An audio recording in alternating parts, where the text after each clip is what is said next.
The Dice Tower is made possible by listeners like you. Thank you for your support. This episode is sponsored by the Op, also known as USAopoly. The Dice Tower, episode 749, Salt and Sass.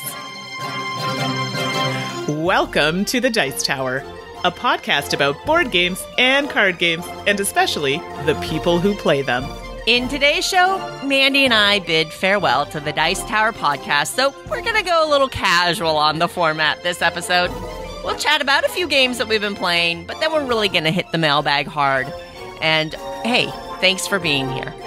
I'm Suzanne Sheldon. And I'm Mandi Hutchinson. Welcome back, everybody. Whoosh! Definitely, a show today. And really appreciate everybody who's here for Mandy, your, and my last episode of the Dice Tower podcast.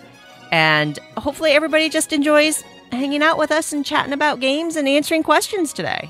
Yes, I'm all about the whole chillin' with a villain. I got my Pocky sticks. Very delicious if you don't know what those are. Got a nice bowl of chips and some fruit. So you see I'm touching all food groups here. I'm here for it. So I like how you throw the fruit in there, like that makes up for the sweets that you're eating. Smart move. I like it.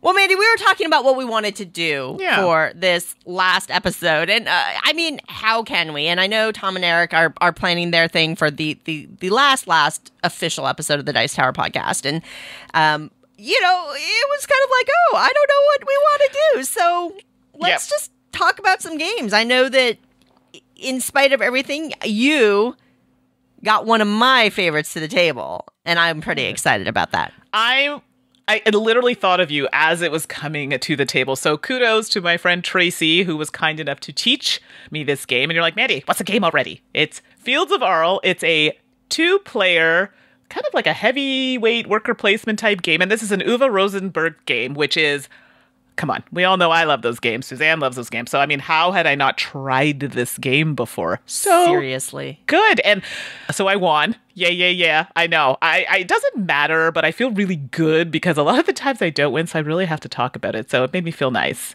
And Tracy took it like a champ, so thanks for that. But I was worried as a 2-player game. I'm like, this is going to be cutthroat, maybe a little aggressive. And I didn't feel that at all, actually.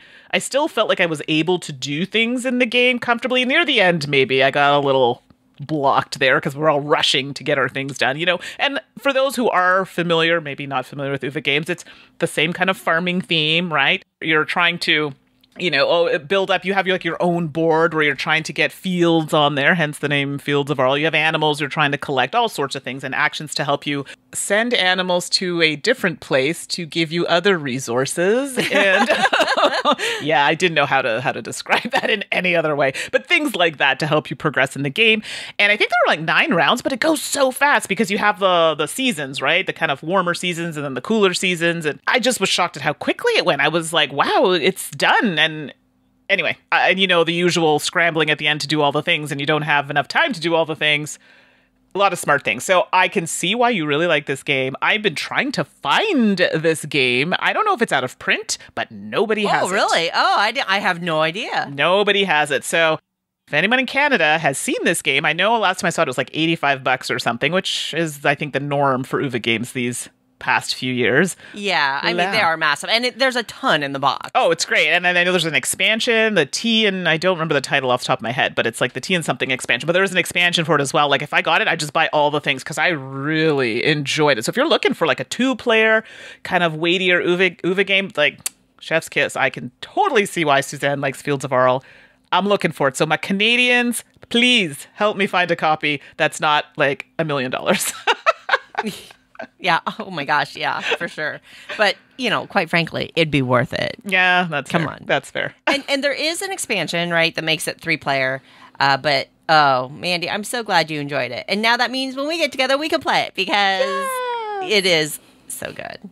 So good. I got to be honest, it's been a really hectic few weeks for me, with Restoration Games. I've been helping with their Thunder Road Vendetta Kickstarter that I think when this airs will have just ended. And running a Kickstarter, that's a lot of work. And Mandy, one of the things that I know I'm hoping to bring to our new podcast together is talking a little bit behind the scenes, right? I've had the benefit of working on the publisher side of the industry for the past few years now, and I've learned so much from the production side of it to the crowdfunding side to it and all that. And I really hope to bring some of that knowledge to our future shows. But obviously with the Kickstarter, it's been really busy.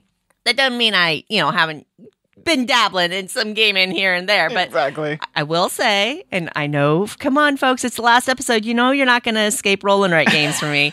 But one non-roll and write. I'll start at the non-roll and write. Chronicles of Crime 2400. Ooh, I've played this one. Right? Okay. So, obviously not going to go into it, but Chronicles of Crime is that brilliant digital analog hybrid game where you use an app and you get some VR experiences. And I've loved the series from day one. So I don't know if that makes me biased, but I've always enjoyed this series. And they did the Kickstarter where they did the different boxes with different times on it. I forget, there's like 1400s, right. And then I forget the 3 dates, and now 2400 is the most recent one. And that, it's amazing that the series just gets better and better for me. And I'll tell you, a big reason why I like Chronicles of Crime 2400 so much is I love the setting. Yes. Right? So Chronicles of Crime, the original one was more current setting, modern day setting. And then we go back in history. I think it's because the most recent cases were all like 1400 in the past time periods. They were hitting on settings that didn't appeal to me as much, but I still like the game. Mm-hmm. But here we are with Chronicles of Crime 2400, the first one set in the future, and just rocked it. This is the setting that really sparks for me. I love what they did with the art and just kind of the edgier look. It still has all the basic gameplays in terms of that seamless app integration where you're scanning QR codes on cards and locations and leveraging technologies that way and following the flow and trying to solve the mystery. All of that's still there, but just in a setting and storyline that I find a lot of fun. So that's been a really, really good one for me. Now, do you prefer the past settings, Mandi, or were you kind of into the future? Where are you on that for this one? I do like stuff in the past. I'm not going to lie. I'm always into anything that touches on either medieval or anything around that time. I'm really into, but I did like this one. Now, word of advice to anybody. I played with a group who was like, Pshaw, we don't need to do the introductory scenario. Yeah, do the introductory scenario because there are some new mechanics that are introduced. And if you do not know how to use them, it really throws off the game and it's not as enjoyable. So really good. I enjoyed it. Definitely would have been better had we done the introductory scenario. So please do that if you decide to play this game. Yeah, good tip. Okay, well, I have to tell you all about what happened. So... oh boy. I know. So I was at a, family gathering event and, so a game made it to the table that I have never heard of ever in my life called Aggravation. Now, the title of this game, fairly accurate for how you're going to feel playing this game.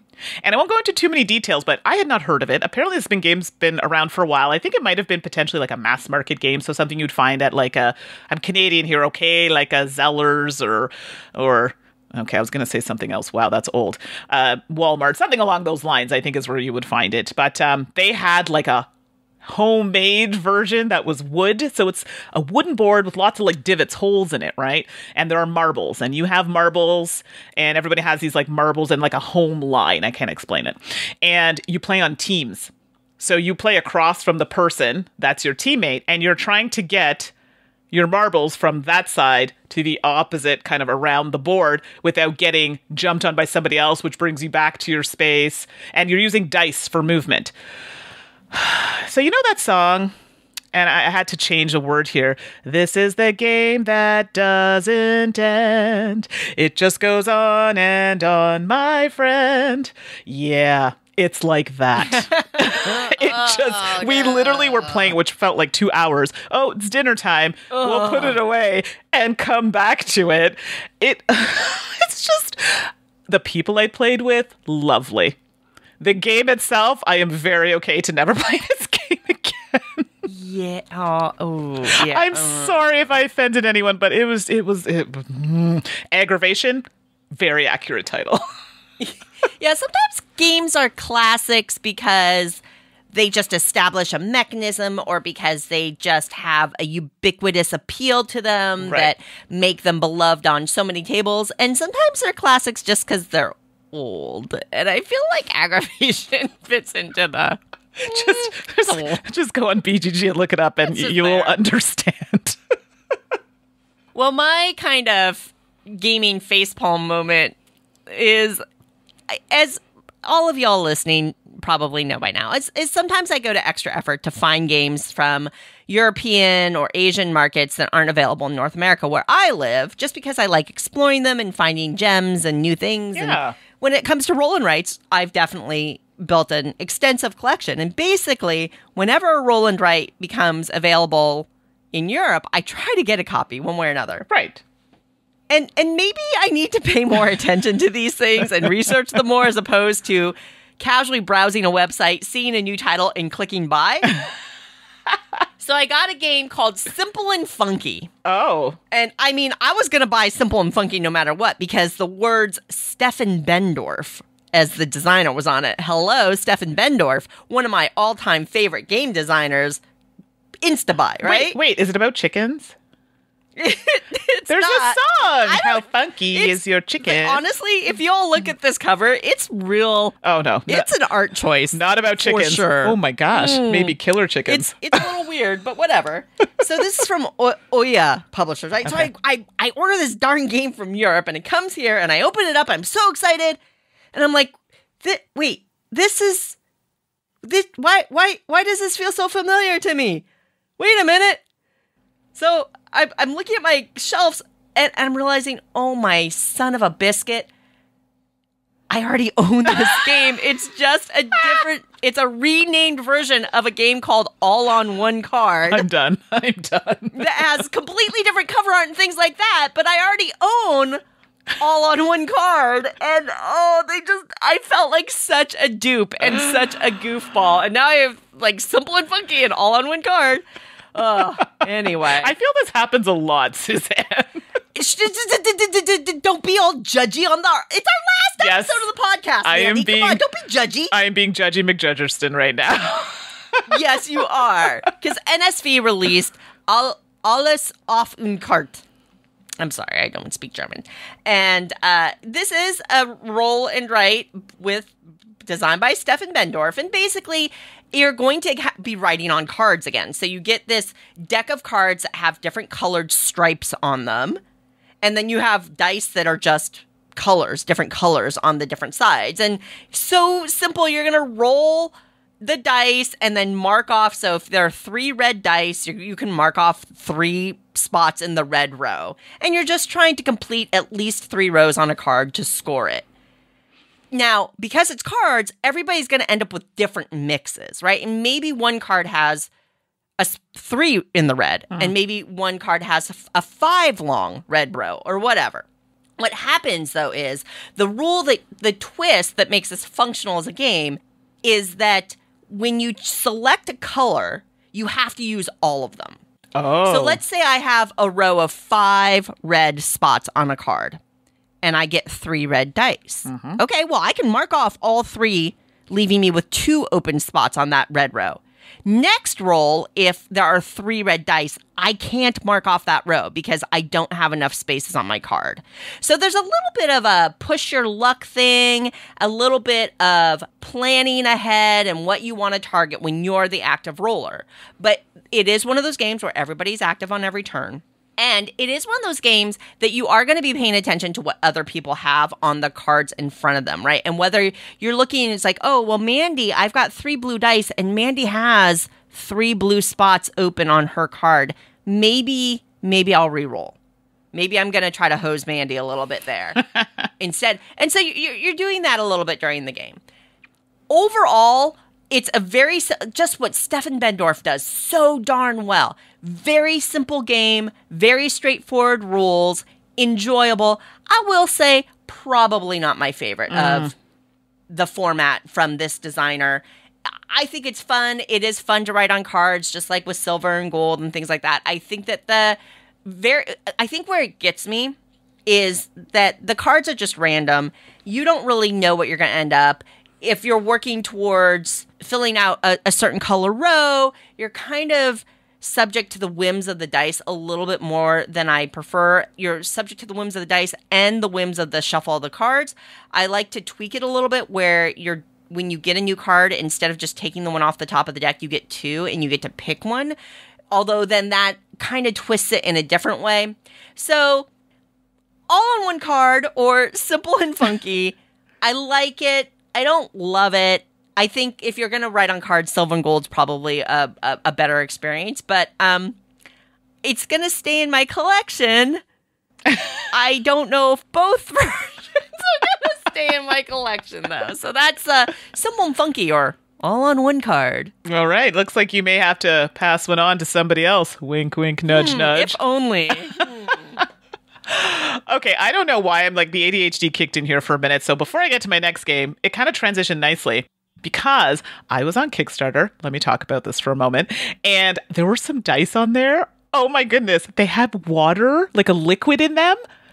Ooh. It's so cool. Liquid and then kind of like a shimmer. So you can get, and they have big ones the size of like your palm, some D20s that have the same thing. Or they have ones with that eyeballs. Bananas. And it lights up. I'm sorry. And the reason why it's because of the whole watery aspect, because the game I'm going to talk about is called Aqua Garden. So I don't know why that for some reason brought me there.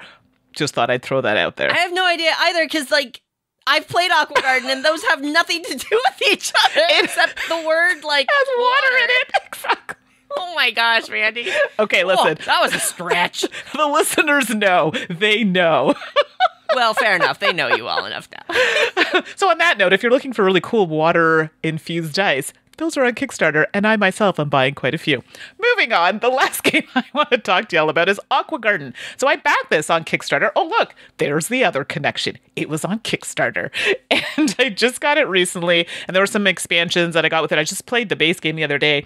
It's so cute. It has like little sharks and fish. Yeah, the bits in this game are just ridiculously beautiful. Amazing. The production quality, so good on this. I was so thrilled to have it. So even if this game was terrible, which it's not, I still think I would have kept it just because it's so adorable. But the game is actually really great. I love the fact that it's simple. You know, you have a track with some sea creatures on it that you're trying to get into your aquarium, but you know, you can only move forward on your board and you can only move forward on the main board to as much as you like, but you can't move backwards, right? So we've definitely seen that mechanic before. So you're trying to get specific sea creatures in your tanks. Here's the trick though. Certain sea creatures take up so much air. So you have certain plants that you have to make sure are in certain tanks to help, you know, give you more room for other things to be put in there. Some animals can't be with other animals. You also have an objective where you're trying to have a set of certain animals together, or maybe just on your board in general, but maybe they can't go in conjunction with some other animals. So it really depends on that, which might determine what sorts of things you want to pick up on the board to put into your aquarium. There are a few more things, some cards that are going to give you points at the end of the game if you can meet those requirements and get to them first or second. Otherwise, you're kind of out of luck for getting those extra points. And I think it only plays over, I think it's like 3 rounds, if I'm not mistaken. We played a 3-player game. And I got to tell you, pretty terrible at it. Just terrible. But I had so much fun with it. And I think just the aesthetic of it just really pushed it over the edge for me of enjoyment. So I don't know how readily available this game is because I did get it on Kickstarter. And I know when I see games from this particular publisher, which I apologize, I don't know off the top of my head, I generally try to grab it because I know there are a couple other Kickstarters now with other publishers that are kind of tough to get their games, and we usually get them only at Essen or things like that. Right. So right. I just grab them, even though they're a little more expensive. So worth it. So Aqua Garden, if you're able to at least try it, quite fun. I really enjoyed it. Yeah, well, you know, and of course, more roll and writes. Of course. I mean, why not, right? Of course. YOLO. May we? Journey to the Center of the Earth from Lupin Games. So I've talked about Lupin Games before. They published this 19XX series of small box games that just pack a real big punch. That. Just some fabulous games in this series. Now I say 19XX, that's not like 18XX at all, but they, you know, different years and different mechanisms, worker placement or area control or set collection or what have you. Right. Just phenomenal publisher, phenomenal games in general. Well, they decided to release a roll and write style game called Journey to the Center of the Earth. Boing. Hello. What? This one's card-based, so you've got a deck of cards, a couple deck of cards, actually, that you're going to be flipping. And thematically, you are journeying to the center of the Earth. So you get this grid, this paper sheet that's got a grid, and north, east, west, south, there are volcanoes. And ultimately, your goal is to enter the volcano, get to the center of the Earth, the center of the grid, and then get back out another volcano. Cards are being flipped that show a coordinate, like, you know, put it in this row or put it in this column, and then a shape, basically a path shape, right? So when the card's flipped, you know where you have to draw, and then you know what you have to draw. There are resources along the way. There's a resource element. There are special abilities along the way. And there's a little bit of a timer, because once the end is triggered, then volcanoes are going to start collapsing and you might not be able to get out. It's really pretty straightforward, but I tend to really like pathing roll and write games. I love pathing games in general, like Karuba or whatever. And here's Journey to the Center of the Earth. I think it's really good. I think it's super solid if you enjoy pathing, if you enjoy that flip and write, where, you know, it's not endlessly random because you have a finite number of options in the deck, along with that little bit of resource management. I've really enjoyed this one. I think it's a solid entry from Lupin. And I mean, hey, if Lupin wants to start doing roll and writes, flip and writes, whatever, more power to him. So I was really pleased with this one. And yes, this is one I had to order online from overseas. So, you know, availability wise, I'm sorry. But maybe they'll bring it over. In the past, they ran a Kickstarter that helped people in North America get copies of the game. But, you know, friends in Europe, you should be able to get pretty easily. Right. But Journey to the Center of the Earth, if you're into flip and writes, roll and writes, and you like pathing, this one's definitely worth a look. Sounds good. I really need to get on those ones. I have so many games I'm trying to organize and not bring in more, but so many. It sounds so good. Yeah. So, I mean, you know, getting some games to the table. I mean, and quite frankly, Mandy, I just got a couple of Kickstarters fulfilled. So I have my Three Sisters Roll and Write Kickstarter that just came in. Oh, me I've too. got the Board Game Tables one with 3 games in there that I have to open up. Wait. Did you get that already? I haven't gotten mine yet. That's the one with the... You're Canada. Yeah. Wow, everybody. Well, because sometimes things... Oh, come on now. Sometimes things fulfill to the U.S. first. That's just logistics. I'm sorry. I didn't mean anything by it. It's totally fine. I also just realized, wow, I think we backed like literally a lot of the same things. And I'm looking at my list of things coming and things that I've currently backed. It's a little depressing because it's so bad. No, it's just lots of future fun waiting to arrive. Marvel United, do we need to have a conversation? Oh, no. I mean, when I got everything. Oh, me too. Right? Me in too. Marvel United. Even the deluxe. How many packing boxes? Like, that's going to be... It's going to be a stack of delivery boxes when it arrives. Where am I putting it? Like, I swore to myself I was going to clear space off, get rid of some games. Do you think I've done that? No. I have games on tables in my room next door, in my basement, in my room. Oh my goodness, everybody, I have a problem. Yeah, you do. You do. I completely judging you, because that's certainly not what my house is like at all. No. With my very well managed, refined, curated collection. Jeez, Mandy, get it together. What's your problem? All right. Oh my goodness. Well, Mandy, thanks to everybody. I know that you and I went through our email together, and thank you, everybody. We appreciate all the notes, all the messages. There were a lot of them. Yes. We've done our best to go through them. A lot of the emails were just kind of comments and messages from folks, and we're going to do our best to reply to them, but there are a lot of them. And so for sure, just want to acknowledge that we are reading them, and your kind words are not falling on quiet ears. We're absolutely. reading them, and they're quite frankly, it's pretty emotional to go through. It is. The email inbox right now. No, so thank you for that. It's one of those, like, I'm not crying, you're crying. Exactly. We looked it up. Our first official episode as co-hosts of the Dice Tower podcast was all the way back for episode 519. Ooh, that 519. Flash forward, here we are, 749. Yeah, wow. That's a solid run. It is. And you can definitely, if you go back, or people who have been with us. Oh, God, don't go back. Yeah, I was about to say that. I was like, please don't. Please don't go back. Or if you do go back, at least reflect on the upward trajectory of our podcasting quality. So, I mean, we were new. Like, I had done videos, Suzanne had done videos, but podcasting was like a whole new thing. And you know what? And I'm going to be really honest right now. I think I was more nervous showing my personality through a podcast, because like, you all are with me now to the end. So, I'm like a complete goofball. I am so random. And that is me. And I feel like I never really showed that enough. And I think I got more comfortable as it went on. And it was really nice to be like, no, Mandi, like, I totally get you. Like, I'm here for it. So I think that was really nice. And I think that just definitely made me feel more comfortable. So thank you to all the people who, were with us from the start and stuck with us to the end. For sure. Because, and I'm not going to shy away from it, especially to folks who've listened to us for so long. There are a lot of people, and I think that Eric experienced this when he joined, and I think that Sam experienced it when he joined, that change is hard. Oh, and for sure. I think Tom and Eric adding 2 new co-hosts, and certainly voices that were maybe a little different than what people were expecting, when we made the choice not to follow the exact format of Tom and Eric's episodes, there was a discussion about that, and it was a choice that we made. And whether it be adding Mandi, you, and me to the co-host slot, or whether it was our format choice, we got plenty of feedback about people who were not excited about us joining the podcast. And we got a lot of notes and saw a lot of comments about people who were less than complimentary.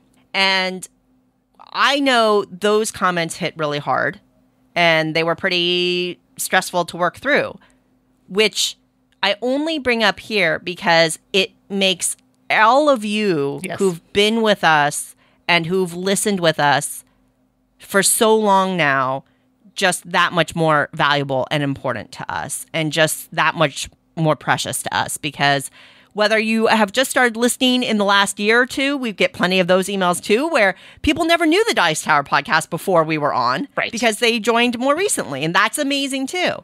But a special shout out and a virtual hug to the folks that were here during that transition and who gave us a chance, or who were excited about us joining and supported us from episode 519 on, because that was incredibly meaningful to us. So thank you. Yeah.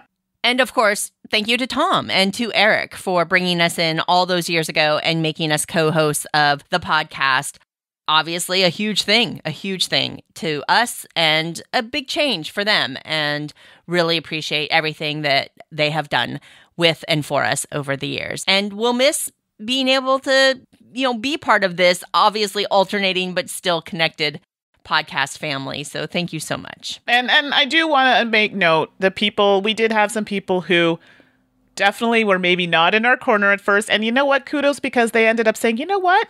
I gave it a chance and I liked it. And they admitted that, hey, maybe I wasn't ready to give you a chance, but I did, and I'm glad I did. And it takes a big person to admit that and say that, and to say it to us. So I really appreciate those people as well. So yay. Oh. And I mean, let's face it, y'all have had to put up with some shenanigans from us too. And we know that. So for those of you who remember, do you remember like naming our show naming our episodes has always been a problem, right? Because Tom and Eric are so organized, and they know exactly like if they're going to do the top 10 of 5 years ago or whatever. Right. But we were a little more loosey-goosey, right? So naming was such a struggle. So, oh my gosh, Mandi, now here we are, right? And we started naming our episodes after our episode title poll. Right. Oh, thank goodness we landed on something. But do y'all remember when we were doing mystery names, and it was kind of a puzzle, and people finally figured it out, that we were naming our episodes, that the number of the episode, if it was like 653, we would go and we would look up what places were in the area code for 653 and then name our episode of that. That's how desperate we were for names. That is the kind of shenanigans you all have put up with. Well, exactly. You have hearts of steel. Yeah, I was just to say very strong, very strong. Like I was saying, we went through all that email, and we're doing our best to respond, we did our best to pull out some questions to jump into here. So we've got, a nice slate of questions that we're going to go through and respond to. So they kind of cover a wide range of stuff. Yeah. Let's see. We'll do our best. And we'll talk more at the end. Yeah, let's give her. Suzanne. Mandi. Suzanne. Suze, my dry erase pens are leaking. What do I do? What is Vital Lacerda really like? Can you confirm or deny that cheesecake is a type of pie? And now, the Dice Tower will authoritatively, definitely, possibly, maybe, answer your questions. Which way to the bathroom? Welcome to the question and answer period of the podcast, which we've been procrastinating on for quite some time. Thanks for joining, everyone. But not procrastinating, saving up for a really big wallop. Yes, and we appreciate the patience. So we're going to dive right in because there are a lot, and we are happy to have them. So here we go.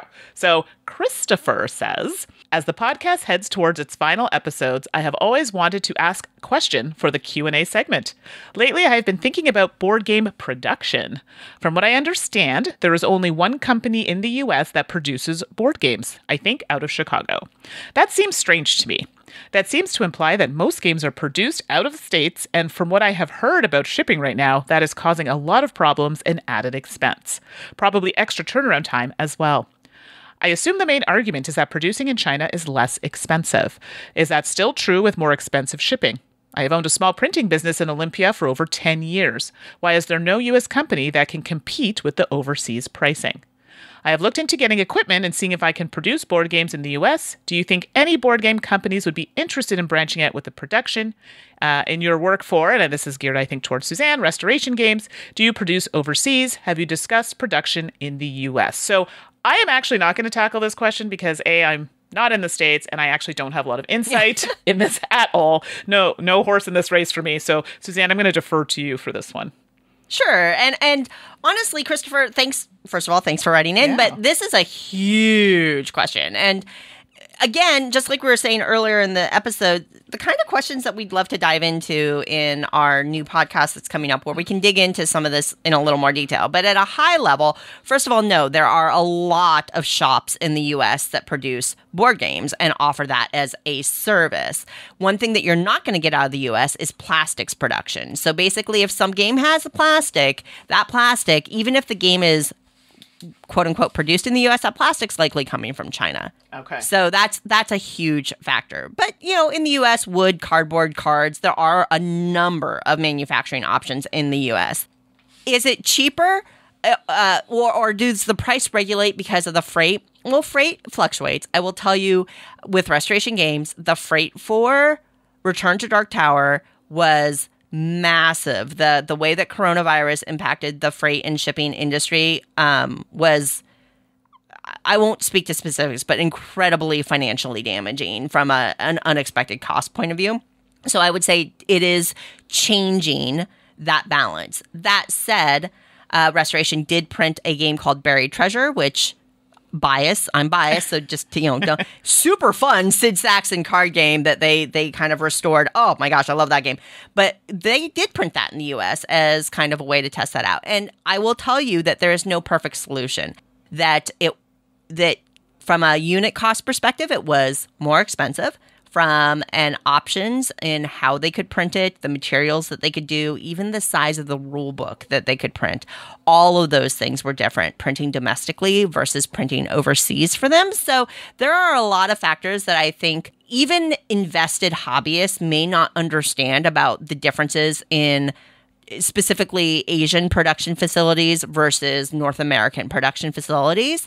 So it's a tough one. Is there interest? Of course there's interest. Is there capability to match the features? That's going to be a long-term investment that a corporation would have to make in the United States or North America to meet that. Who knows if somebody's going to do that? But of course, there's always interest in more options. Yeah. Well, there you go. And this is something like we can revisit potentially in the future. Yeah. I'd love to dig in more because I think board gamers love board games and they want to know about it. And behind the scenes is so interesting. I know it is for me. And so happy to dig into that in more detail. I'm not trying to be cagey. It's just I'm trying to be brief, I guess. No, great question though. Yeah. Sam writes in and says, I just want to thank you all and let you know that I've enjoyed your podcast tremendously. Thanks, Sam. Yeah. My favorite moment is still Mandy's theme song for Clip Cut Parks that sounded better in her head in episode 621. Sam, good pull. Sam's question is, what are some fond memories that you both have from making the podcast? I know I shouldn't ask about your favorites. Oh, yeah. Oh, my gosh. Sam so knows many. us so well. Mandy, what do you think? Okay, well, I don't remember the song, surprise, but it must be really bad if you remember 621. I'm it. going to go back and find it. Yeah. But wait, I have a new one. It just came to me right now. Okay. Owner of a clip cut park. Owner of a clip cut park. Come on, you know what song that is. I have no idea, Mandy. Owner of a lonely heart. Oh. Dang it. All right, well, I guess that is not any better than the other song, so there you go. New memory for you there, Sam. There you go. Workshop that one, maybe just a tad. Oh, I'm crying. That was funny. I mean, so many fond memories, honestly, and I think just evolving with the podcast and has been fabulous. Obviously, I think you all realize that Mandy and I are actually very close friends, and I think the podcast has made us closer over the years, which is really powerful. I always love recording with other hosts as well. I think that that's been super duper fun, and I always have fond memories of that. I will tell you, though, that continuously the thing that hits my heart most is when I get to go to a public event and meet listeners, or when I open that inbox and there is a note about the way that the podcast has impacted something, not just discovering a new game, which I love. Oh my gosh, that makes me so happy to have somebody say, I heard about this game from you, I got it, and I love it. That's amazing to me. But I think, Mandy, you and I specifically are kind of blessed in that we get comments from parents, especially fathers, that say, hey, my daughter wasn't into board games or felt like she couldn't engage in the same way. And then we were listening to the podcast and she realized that, no, women and girls are totally into board games too. And that's cool. Absolutely. We have had people come up to us in conventions and speak about how maybe feeling a little represented, or maybe feeling a little acknowledged, or maybe feeling a little welcomed, or made to feel even a little safe or embraced in the board game space made an impact to them and was a positive thing to them. And those moments, I will never forget them. They will be buried in my heart forever and I think that that's directly tied to the podcast. So that, when I think about fondness and when I think about the podcast, honestly, that's where my head goes.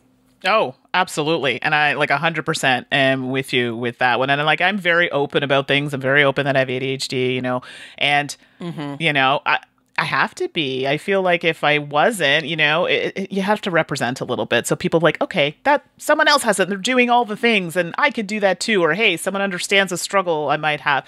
I'm good with that, and I get it. Not everyone's going to understand. But even if I can make a few people understand or a few people feel better about it or brighten their day, I'm totally good with that. And that to me is just hits me in the feels. I'm not kidding. It's so good. And, on other notes, we definitely have had some episodes we've recorded that have not made it to air because sometimes I phrase things awkwardly. We're going to just say awkwardly with quotation marks. The outtakes. Folks, this is Suzanne. I edit the podcast, so if you hate the edit, that's on me. The outtakes I have from Mandy. It's rough, everybody. Unfortunately, Mandy, I wasn't saving them off over time. I wish I had the forethought to just clip them out and have a super cut because, darn. Yeah, I don't know if you all would listen to the podcast after that. All right. Rob V writes, it seems often games are reprinted, sometimes with a different theme or name with a different publisher. Tom sometimes cites a handful. Does the original designer or publisher, if still in business, get any royalties? What is allowed and not allowed? Does Hasbro have rights to any games out of print published 30 or 40 years ago by Parker Brothers? If a publisher is out of business, do you need to contact the designer? A second question is why, with all the hassle of shipping, aren't more games that cater to Europe or North America aren't made outside of Asia? Many games are primarily cardboard, and it seems these could be made at the same or lower cost in other continents without extensive setup costs. Large custom plastic pieces may be a different story. Perhaps you can share some of the industry reasoning for current game manufacturing choices.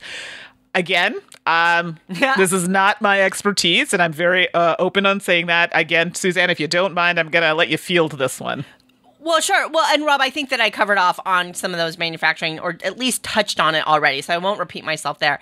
The first part of the question, in terms of royalties, I'm going to be very cautious here, because it is not Mandi. Just like you, the legalities. Oh my gosh. No, I am not an attorney.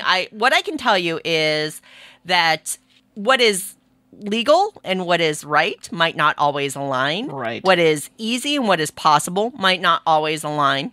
The owner and founder of Restoration Games, Justin D. Jacobson, is actually a practicing attorney with decades of experience. And it's one of the things that helps Restoration Games operate, because Justin's extremely good at digging up who has the rights to a property and making sure that they are compensated fairly via royalty system, etc.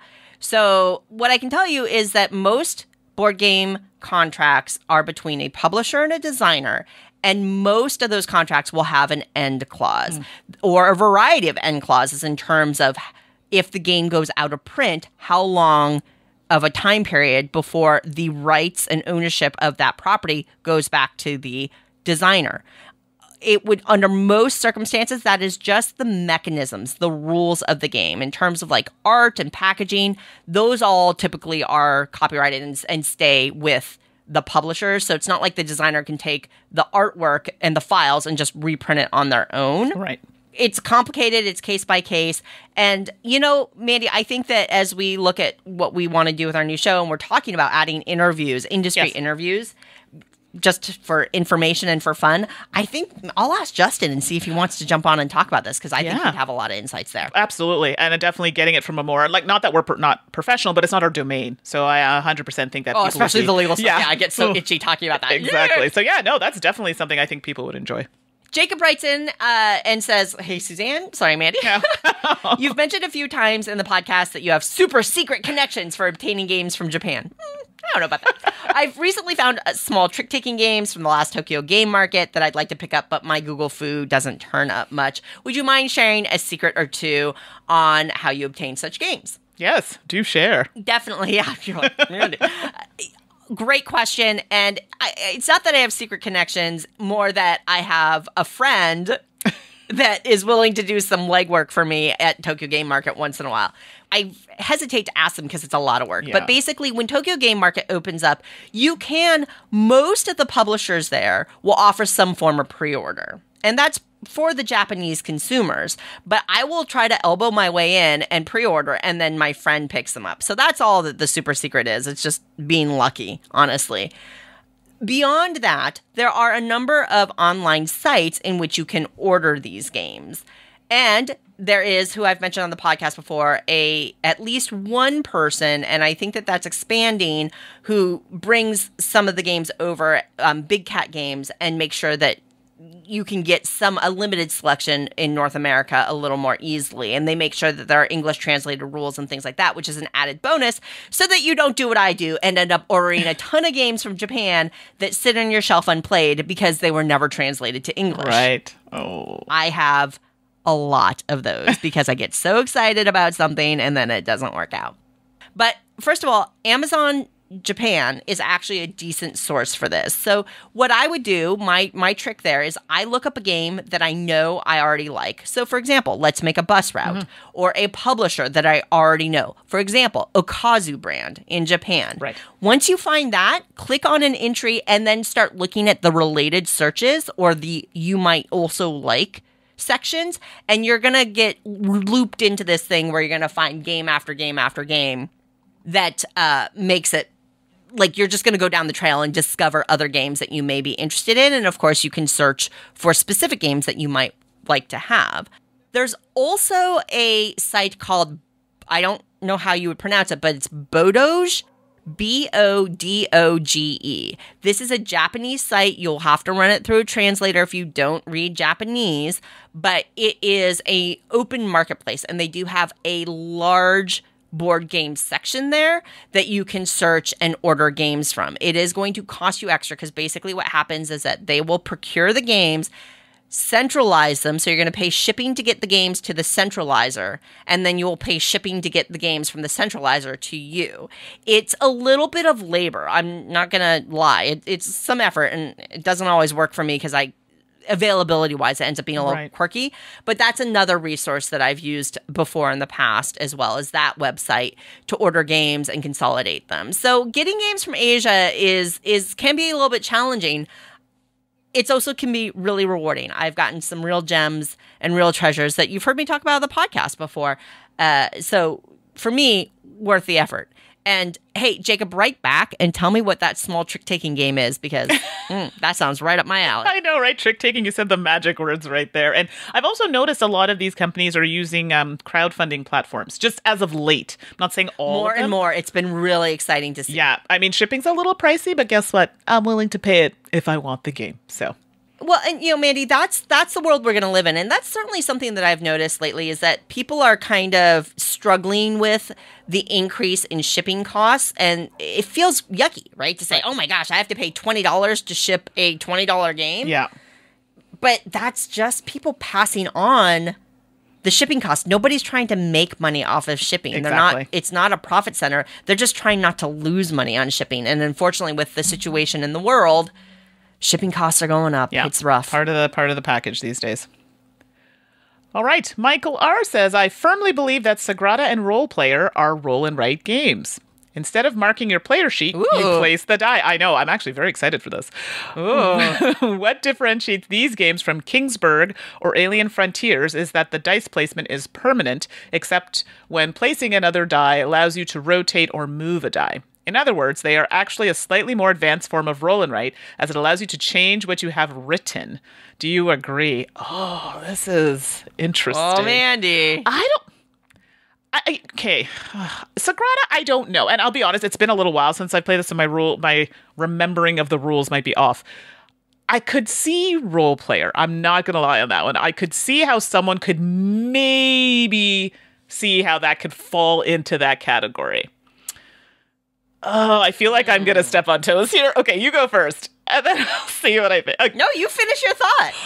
Sagrada, I don't remember well enough to be honest. I mean, I've played it. It's just been a while, but I don't remember ever thinking that was Sagrada. But Roll Player, I could kind of see it. I mean, it would be definitely more of an advanced kind of version of that. But then overall, aren't there many games that could potentially fall into that category or parts of it? And I think that's where it might get a bit of funny. It's not necessarily the whole game that's like that. There might be aspects of the game that fit that description. But I could just be running my mouth here and talking about things I know nothing about.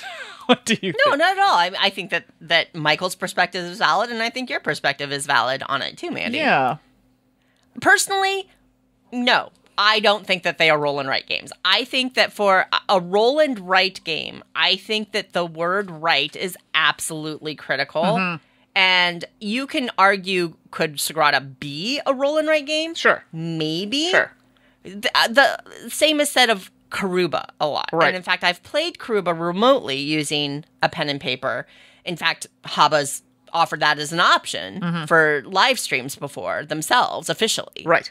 But writing is essential. It is the heart of a roll and write game. And I've spoken about this extensively before, but I think that the act of writing is a meaningful act in this niche and format of game. And without that, it's not. Now, could other games be made into roll and write games? Sure. And I think that there's just the question of when does that labor become not worth it? So, for example, in Roll Player, as you're putting dice, yeah, you could do that, but what does that add? And does the tactical nature of placing a die and having these nice chunky dice in front of you versus rolling dice and writing something or circling something, does that meaningfully add to the experience of the game? And your mileage is going to vary on that. But Michael's sentence begins, I firmly believe that Sagrada and Roll and Write and Roll Player are roll and write games. And I respectfully but firmly disagree with that. And yeah, but that's why I kind of said I could see how elements of some game people might think that. But yeah, like I just remember playing Sagrada and never thinking this is a roll and write. Do you know what I mean? So yeah, I'm kind of in that camp. But I mean, you're definitely the expert on the situation. But I definitely think you bring up a good point that things could potentially be turned into that. But then what value does that bring, right? So no, thanks, Michael. That was definitely a question that got me thinking. So I appreciate that. Roberto C. writes in and says that they're sorry to hear the Dice Tower is ending and that they're glad that Mandi and I came on board. Thank you so much. Yes. And Roberto's asking, as we have been asked, what are your podcasting plans going forward? I knew if you liked a game, it was worth investigating. Will you be doing another podcast or something like this going forward? Well, thank you, Roberto. That's very nice of you. And as we've already mentioned, yes, Mandi and I have decided that we will be continuing on with a podcast in the future. We are trying to launch that in March. We had hoped to have it a little further along, but, you know, it's been a tough few months. Life happens. So. Life gets in the way sometimes. Absolutely. And ultimately, podcasting for us is fun, and we never want to lose the joy in the effort. But yes, we are going to be doing a podcast. Mandi and I have our own channel. I don't know what we want to call it, Mandi, but that we call Salt and Sass. Interpret that as how you want, but we have fun with it. And so we'll be doing a podcast there. We are also going to be streaming games because we just like playing together. Yeah. And I mean, if we're going to be playing together, it's no big deal to start a stream. Exactly. So we've got a YouTube channel and a Twitch channel under Salt and Sass Games as well. And really appreciate it if you will go on that journey with us, and really appreciate your kind comments. Thank you so much. Yeah. All right, well, we have Dan S. asking, is there a game you love for personal reasons rather than gameplay? For example, I love and keep Pie Town in my collection despite thinking the game is just okay. It was the first game my fiancé pointed out to buy at a game store, and the first time she read the rules and taught a game to me. Aww. It's so cute.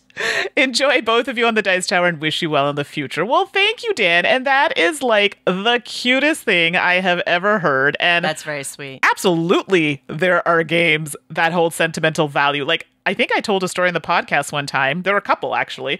I have this old beat-up game. I think I still have pieces of it. And it was the Addams Family. The game is not great, okay? But I had a really big obsession with the Addams Family. This is a game that didn't have a solo mode, and I would play it solo. Like, and I don't even like playing solo, so that should tell you. I just had a connection to it because I liked the weirdness. I liked the Addams, like, I just liked that. So it just held that for me. I have other games that kind of tie to my family because we played games together as a kid and, you know, maybe made fun of my brother in some games, which we probably should not have done. That wasn't very nice, but he's my brother. I mean, try not to do it too badly, but Catchphrase was always a big one, and I still have my old beat-up non-digital copy. I think it's like the purple and blue one. You know what I'm talking about if you have it. And Clue. Clue is a game that I love it, and unfortunately, the copy that I have is one of the original ones. I love the art, but I think it's time to potentially get a new one. It's fallen apart. So yeah, those are a few to mention that I still hang on to, and I probably won't get rid of. I mean, different people, different strokes. But for me, board gaming's more than a hobby. Obviously, I've turned it into more. But there's so much emotion tied to the hobby for me, but also to specific games or specific experiences. I actually was looking at my collection. I need to call. I'm buried in board games, which is a lucky problem to have. I hear ya. And for sure, as I'm looking through my shelves, I'm just like, I can't get rid of this game. I don't know if I'm ever going to play it again, but I can't get rid of it. So an example of that might be my original copy of Robo Rally. Nice. First of all, I still love Robo Rally, so that's not a problem because I love the game, right? But in terms, I think I lost some pieces along the way because I just didn't respect the game, and moving and all this other stuff. I mean, it's from like the 90s, so come on, give me a break. Yeah. I will never get rid of that box, though. I will always, always own it because it means so much to me in terms of that. Definitely cling to games. I don't know if I have... Gosh, Mandi, I don't know if I have a story, though, tied to a game that's as meaningful as what Dan shared. I know. No, mine is more like family. Like, it's not as, like, that's so cute. And I would 100% keep it. I don't even care. Yes. Even if it were Monopoly and that was the story, keeping it. Absolutely.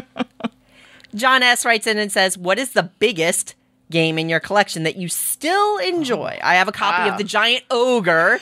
but it is a nostalgia piece rather than a game I would actively seek to play. And does seeing games with so many boxes just make one appreciate how imported games from other countries try to reduce that footprint so it can stay in the collection? Oh, and actually, John has 2 other questions. What convention, if anything, if any, do you think you'll attend in 2022? And finally, is shepherd's pie really a pie? That's a good one. John's asking the hard questions. Good one. All right. Mandy, big game in your collection that you still enjoy. When John said big, I thought he meant like not necessarily big in box size, but big as in like gameplay. And I was like, I have one. And I'm like, oh, I'm thinking of my shelf right now. And the biggest, believe it or not, the biggest games that I have on my shelf right now, oh gosh, probably anything from Chip Theory games. Which I love, and I think Fireball Island. Those are probably the 2 that are sitting there right now that are the biggest. They're sitting on the top shelf. Are those bigger than your Vassell Lacerda special editions from Eagle Griffin? Oh, that pile's pretty high too. But that's like a collection of many. Do you know what I mean? Of many Vassell games versus like Too Many Bones on its own or Cloudspire are huge. Because I have the big box from, where you can just put everything you know what in. It's going to be shortly, right? Oh, don't say what. Marvel United! Accurate. You went bananas! Accurate. Yeah, and honestly, that would be it for me when it comes in as Marvel United. Yeah. And, I mean, I have, like, the Vassell Lacerda. In terms of just larger boxes, like, I have the Title Blade Special Edition. That box is comically large. That's a big box. Like, it's so funny.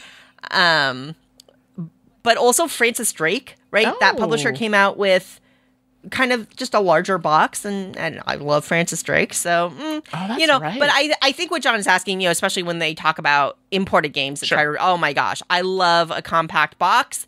It sometimes can, like, there's like this fine line though, right? Yeah. Because you can get these Uwe Rosenberg games where you're cramming everything in the box just to try to make it fit, right? And there's a little bit of lift because it's just a little bit too much to fit in the box. But then you can certainly end up with boxes of air, and there are all sorts of reasons for that. So I do love my games like the 19XX line from Lupin Games that just packs so much gameplay in a small box, or Oink Games, right? Oh, just so much fun in those teeny tiny boxes. Who else? The name is escaping me. I don't know what's wrong with me today. Things are just floating right out of my mind. Architects, Viscounts. Oh my gosh. Those boxes are all of the same size. Garfield Games. Thank you, Garfield Games. And I know that they are trying to keep everything the same size, and they are big games, but in very small boxes. And I'd have to say and they do get really full. They do. Like, literally, if you do not put pieces back exactly how they go in, that box is not sitting flat. So you got to take your time. Yeah. Obviously, we're still in the pandemic, so travel is a little weird. I know I personally am planning on trying to get to Gen Con and PAX Unplugged this year at the minimum. Mandi, what about you? I know it's a different challenge, right? Because you're in Canada, and I'm talking about going to United States-based conventions from the U.S., but you're in Canada, so like I definitely ones that I'm going like not necessarily together with you, like but are on the docket, I guess. Definitely Canadian conventions. I definitely try to go to Breakout Con, and that's kind of in talks. Kubla Con is one that I've been invited to. I don't know if you're going to that one, but that is one that I'll be going to. And then the next one I think will be together will probably be PAX Unplugged. It's just really funny here with going over the border and travel. So, and even the ones I mentioned, like, I don't even know if that's going to be 100% by the time I'm ready to go. But together, probably PAX. PAX is one of my favorites, and I'm going to really try to go to that one. And what I would say, folks, I know it's interesting, right? Because this is an audio format, so you might not know what we look like or anything like that. But if you ever cross paths with us at a convention, please feel free to say hi and chat. I'd love to say hi to you and answer any questions you have, or hang out, or if we can find time to play a game together, that would be amazing. So never hesitate. Oh, I no longer have fun-colored hair. For those who have seen me or have heard me talk about it, I literally went back to my roots, literally the color that was at my roots. Oh my gosh, Mandi. Did you say, oh, for gosh sake. So I am a brunette. I know. It's tough. All right. John's last question. Is shepherd's pie really a pie? No, it's a casserole. But nope. This is tricky for me. Just like cheesecake, just like American-style cheesecake is, in fact, a pie, in spite of being called cheesecake. Shepherd's pie is not a pie. But in spite of being called a pie. So, but I don't know. It's a board game podcast. No, move on. Okay. Move on, Mandy. I disagree, Move on. Suzanne. I think shepherd's pie is a pie of delicious, savory goodness. Moving on. Ashley has a question. Hi, friends. Yes, friends, Ashley. I'm kidding. It's our Ashley the shark. So, question for the podcast. You have been given the opportunity to have the perfect game designed for you. What mechanisms are in the game? What is the theme/setting? Which person or duo is designing it? And who is doing the game's art?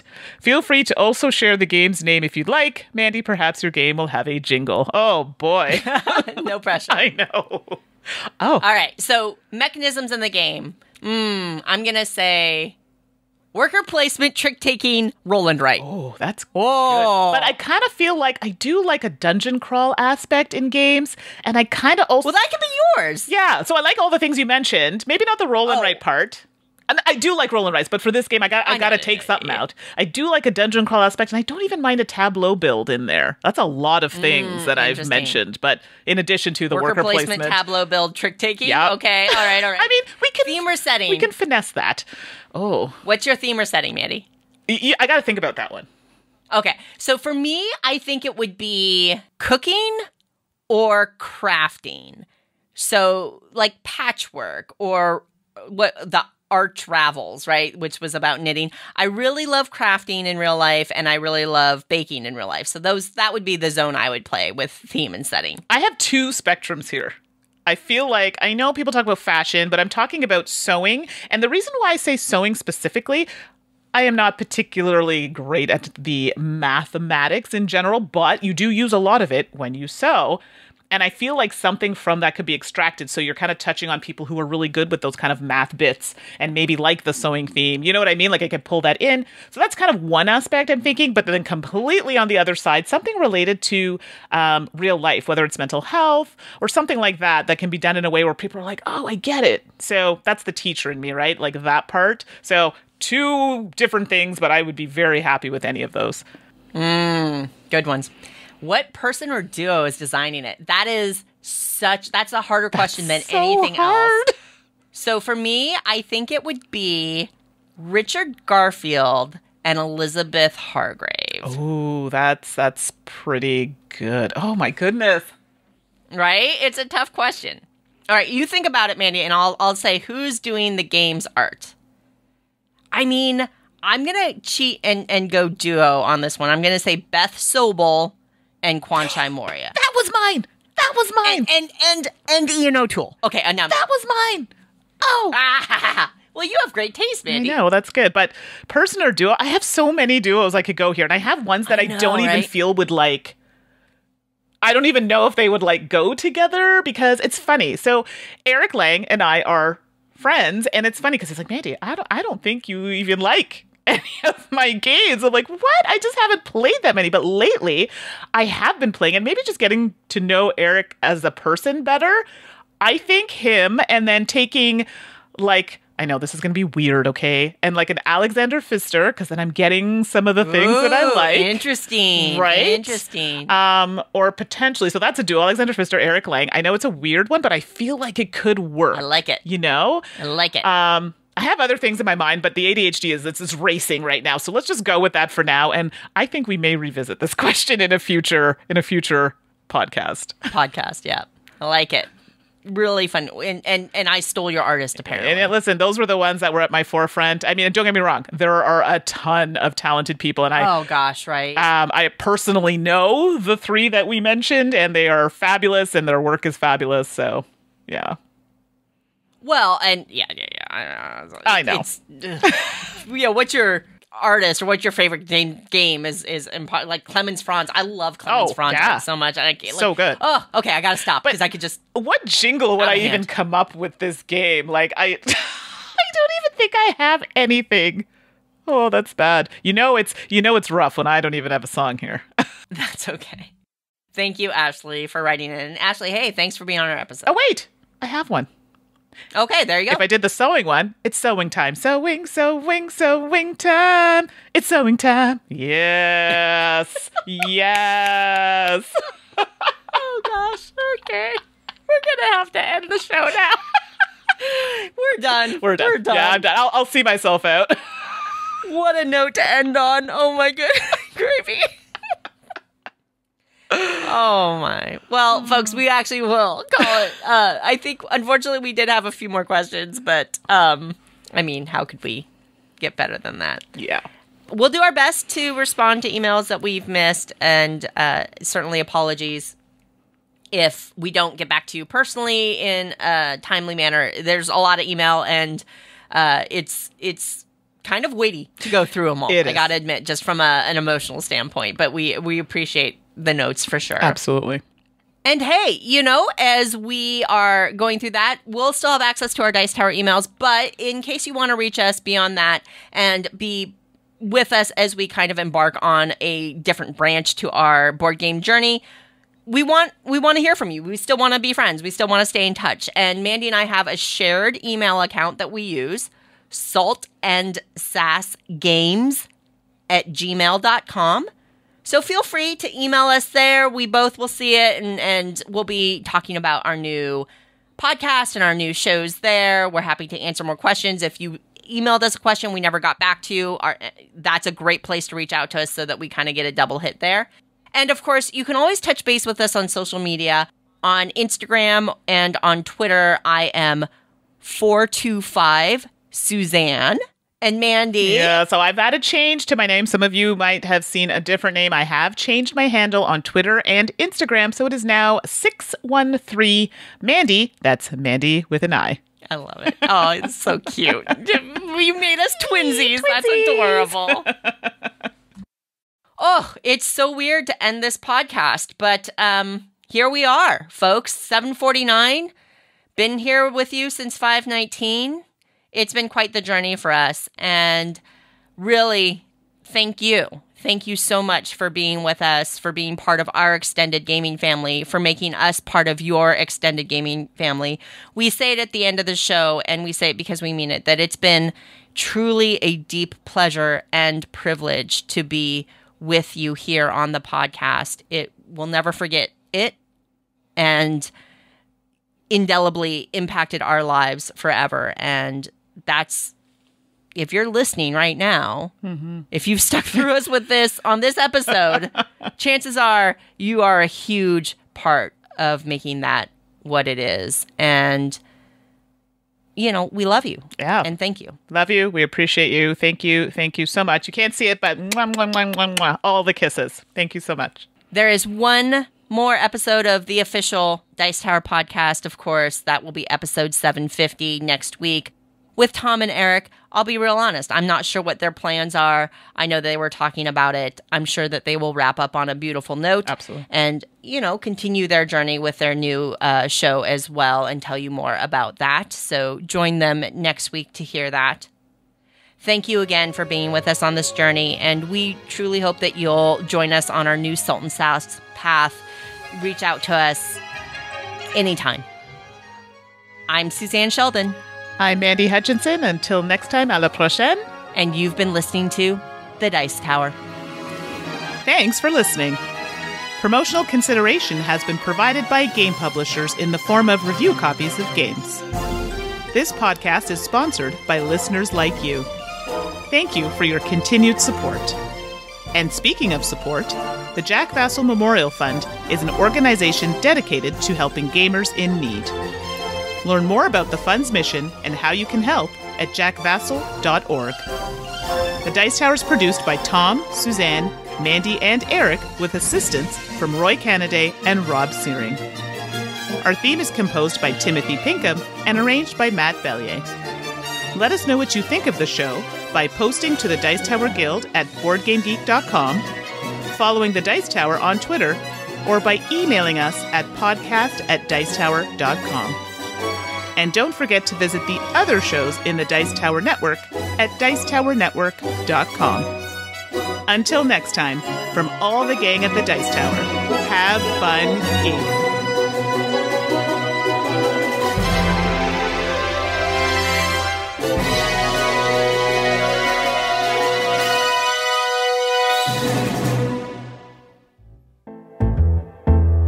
All right, everybody. It's that time for Two Truths and a Lie, the last Two Truths and a Lie, so let's get into it.